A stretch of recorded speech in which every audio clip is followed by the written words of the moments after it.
se hizo en Santo Domingo, no en La Habana, pero cuenta justamente el control que la mafia ejercía sobre la economía cubana y fundamentalmente todo lo que tenía que ver con turismo, hostelería, diversiones, etc., aparte del lavado del dinero que se hacía en Cuba por parte de sectores muy amplios de la mafia norteamericana. ¿Cómo construir el socialismo? El debate de cómo ir al socialismo. Era evidente que el primer problema era que la Unión Soviética estaba dispuesta a ayudar y ayudó desde el primer momento a la Revolución Cubana. Sin esa ayuda no podían haber tenido posibilidad de subsistir. ¿Por qué? Porque toda la relación económica de una pequeña isla era, en manos de Estados Unidos, una isla que no tenía ni combustible, tenía ríos muy pequeños, pero no tenía capacidad de producir electricidad por otros medios, era monoproductora básicamente de azúcar y algunos renglones que tenían que ver con el tabaco y algunos productos agrícolas más, es decir, una isla que no era autosuficiente desde el punto de vista energético, alimentario y económicamente estaba en manos de la economía norteamericana, que la había colonizado como prácticamente lo había colonizado otro país que no, el caso más concreto, el más próximo era Puerto Rico. Y llama la atención que esto se olvida, que Estados Unidos fue imperialista desde el día siguiente que ganó la independencia. Ya lo fue antes las clases dirigentes, pero desde el día siguiente. Y la guerra con España, esa guerra bastante estúpida por parte de los dirigentes españoles, pero sobre todo muy hábil por parte de Estados Unidos, era la enésima guerra que Estados Unidos tenía para controlar territorio, economía y materia prima. Fijaros bien que cuando veis películas como El Álamo, que aparece David Crockett como el héroe de la película, obviamente, y el malo, el general Santana, tenéis que estoy hablando de una batalla que le quitó las 2/3 partes de todo el territorio de México y que se la quedaron los Estados Unidos, entre ellos el norte de California, Nuevo México, Texas, Arizona, etc., que todo era mexicano. O sea, Estados Unidos, como decía un conocido historiador, practicó antes que el imperialismo externo, el imperialismo interno. ¿Qué os voy a decir yo de los pobres indios norteamericanos? Cuando el camarada Javier Aguilera nos manda una foto de Jerónimo cada mañana. Pero es evidente que el genocidio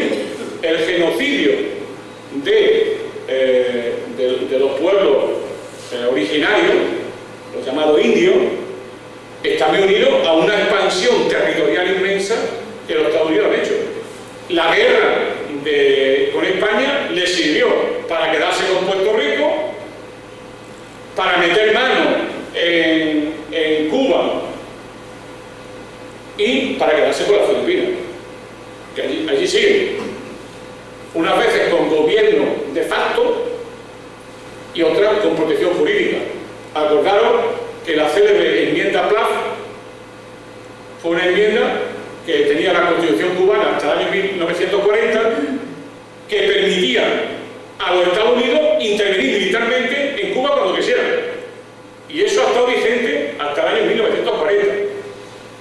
Luego pasaron de lo que se llamó el colonialismo a lo que Che llamaba mucho en su escrito el neocolonialismo. Entonces, por lo tanto, cuando hablamos de Estados Unidos estamos hablando de Bush que asesina, mata, interviene en Irak. ¿No? Es que el patio trasero de América Latina, pero el patio trasero, o sea, lo que tienen al lado es Cuba. Entonces, construir el socialismo allí es una tarea, fue siempre una tarea ingente y en muchos sentidos dramática, porque pasó lo que le pasa a Chávez y le pasa a todas las revoluciones, que los primeros que salen huyendo junto con la burguesía son los cuadros. Entonces tienes que improvisar maestros, tienes que improvisar profesores, tienes que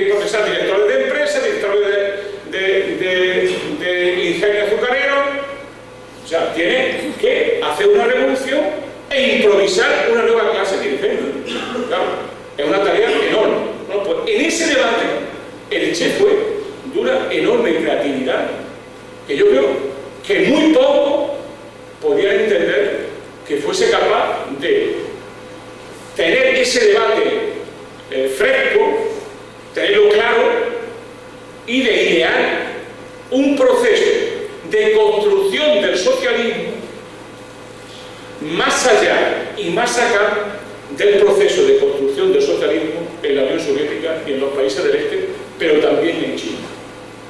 El Che tenía luego diré al final, una buena percepción de la realidad.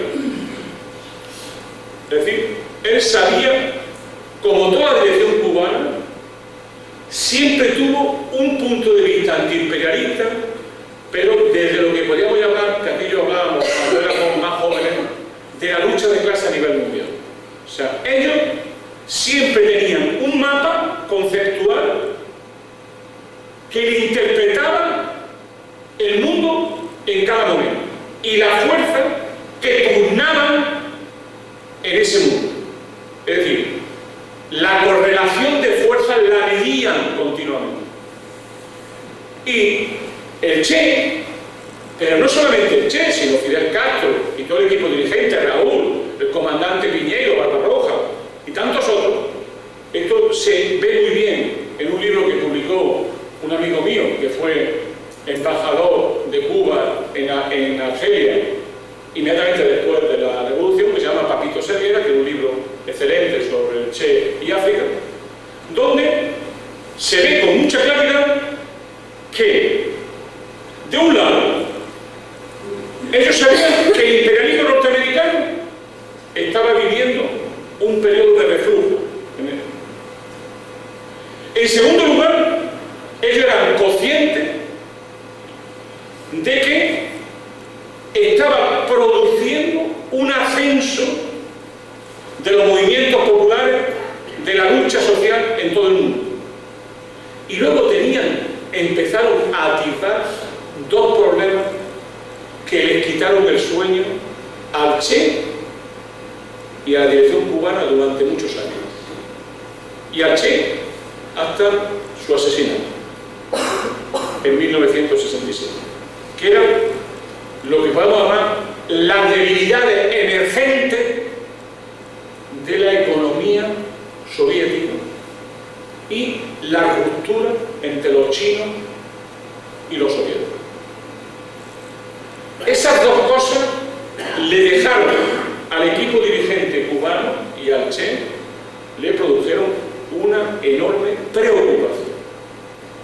El Che llega y se quedan con la industria norteamericana y la refinería de petróleo, el control que tenían de todos los servicios de distribución, etcétera, etcétera.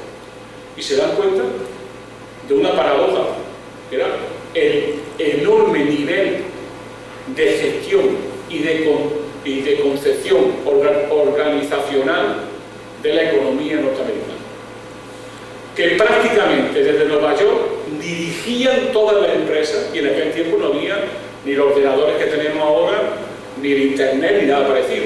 O sea, esta capacidad de una gerencia, de un managerismo, donde las grandes empresas empezaban a estructurar procesos productivos diversos, en Cuba era inmediata, y el Che se impresiona.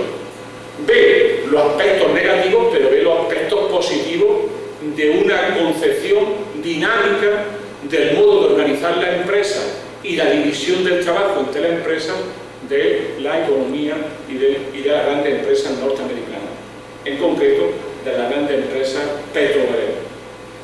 Pero por otro lado, cuando empiezan a conocer la tecnología y los modos de organización económica y social de los soviéticos, empiezan a aterrarse